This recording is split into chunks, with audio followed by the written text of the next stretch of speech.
Bonjour et bienvenue dans cette vidéo dédiée à l'exploration du contenu du module compréhension et production orale.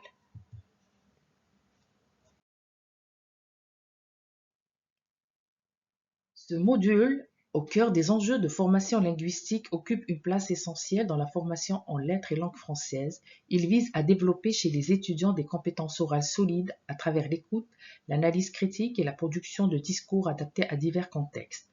Fondé sur l'interaction et la mise en situation, il vise à doter les étudiants des outils nécessaires à une maîtrise efficace, consciente et contextualisée de la parole. Ce module s'articule autour de deux axes fondamentaux,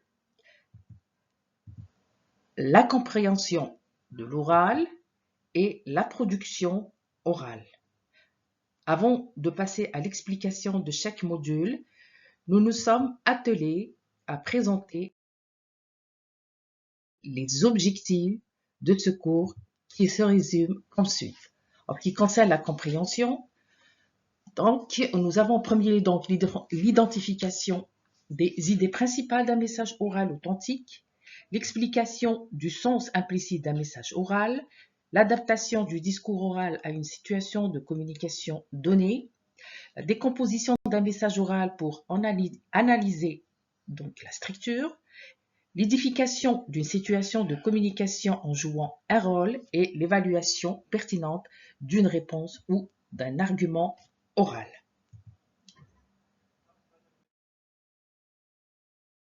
Pour ce qui est de la production, l'interaction dans diverses situations de la vie quotidienne mobilisant un langage approprié au contexte et à l'interlocuteur, prendre part à une discussion en exprimant des idées claires, nuancées et en respectant le tour de parole, et enfin donner et demander des informations de manière précise en tenant compte du registre et de l'intention de la communication. Dans ce premier chapitre, intitulé Compréhension de l'oral, nous avons jeté les assises théoriques et méthodologiques indispensables à l'exploration de la compréhension orale. Pour guider l'apprentissage et éclairer les compétences visées, nous avons d'abord balisé les objectifs pédagogiques fondamentaux. De là, une question fondatrice s'est imposée. Qu'est-ce que l'oral ? Quels en sont les contours, les spécificités, les multiples formes et les enjeux, notamment dans le cadre de l'enseignement et de l'apprentissage? À cette première réflexion ont succédé d'autres interrogations tout aussi essentielles centrées sur cette fois-ci la didactique de l'oral. Comment penser l'enseignement de cette compétence? Quelle approche privilégier? Quelle méthode adopter pour faire de la parole une capacité maîtrisée et non un simple automatisme? Autant de questions qui dessinent les contours d'une pédagogie de l'oral exigeante ancrée dans la pratique, la réflexion et la conscience des enjeux communicationnels. Une étape charnière a ensuite été consacrée à la notion de compréhension qui constitue la clé de voûte de notre module. Pour appréhender donc la notion de compréhension, nous avons choisi de partir de la définition du verbe comprendre, en nous interrogeant sur la question fondatrice qu'est-ce que comprendre? Ce socle théorique nous a ensuite permis d'introduire la démarche propre à la compréhension de l'oral. Cette démarche nous a conduit à déduire que la compréhension se structure en 3 étapes. La première, c'est la phase de pré-écoute, phase de motivation et d'anticipation mobilisant les acquis pour préparer l'écoute. La deuxième étape, c'est l'étape de l'écoute qui se déroule sur 2 temps. Le premier temps, donc, c'est la phase de l'écoute globale pour saisir l'essentiel, puis la seconde écoute segmentée pour approfondir à l'aide de questions variées. La troisième donc phase est la phase de post-écoute, moment d'expression libre, favorisant l'échange, la reformulation, l'autocorrection et l'ancrage cognitif. Tout au long de notre investigation, nous avons constaté que la compréhension orale, loin de se réduire à une simple réception du message, s'inscrit dans un processus psycholinguistique complexe. Deux modèles théoriques en rendent compte, le modèle sémasiologique qui va de la forme au sens et le modèle onomasiologique qui part du sens pour aller vers la forme.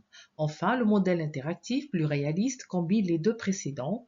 Il montre que l'auditeur mobilise à la fois ses acquis linguistiques et ses représentations mentales pour ajuster sa stratégie de compréhension en fonction du contexte, du niveau de la langue et de l'objectif communicatif. Pour ce qui est du deuxième chapitre, production orale. Alors, comme pour le premier chapitre, nous avons débuté par l'énonciation de quelques objectifs pédagogiques avant d'aborder le second point consacré à l'enseignement de la pratique orale. Ce dernier explore les fondements didactiques et pédagogiques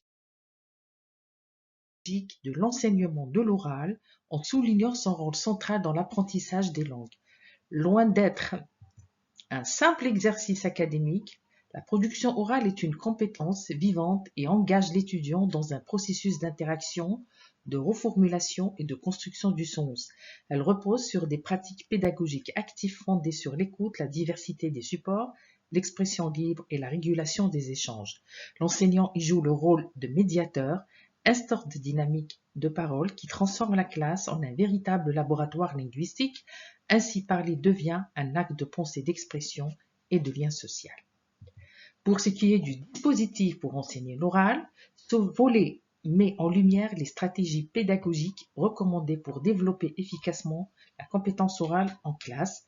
Face aux difficultés récurrentes des apprenants en compréhension et en production, les didacticiens préconisent des dispositifs variés fondés sur la régulation des échanges et l'implication active de tous les étudiants.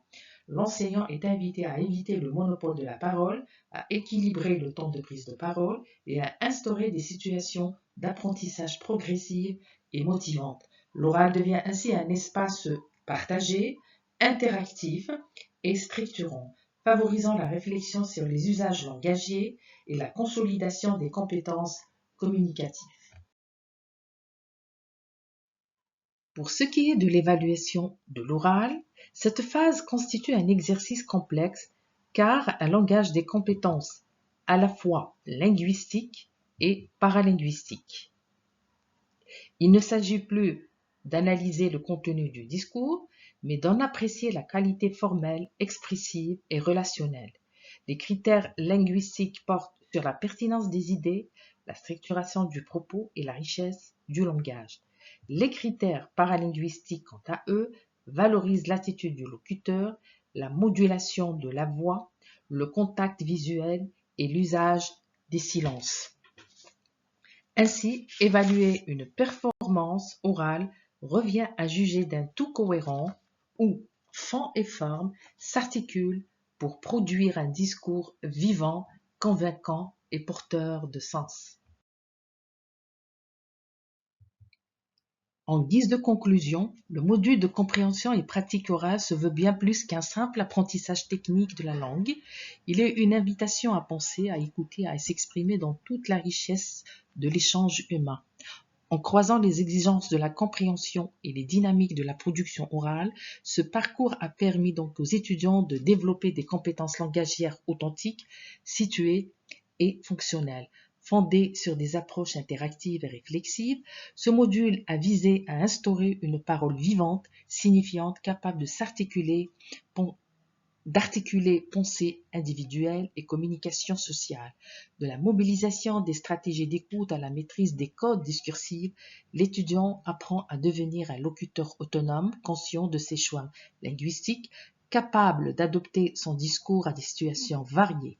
Ainsi, en articulant théorie et pratique, observation et action, le module de CPO contribue pleinement à la formation du futur professionnel, critique et expressif, apte à évoluer avec aisance dans l'espace universitaire, mais aussi dans les diverses sphères sociales et professionnelles où la parole est enjeu de sens, de pouvoir et de lien.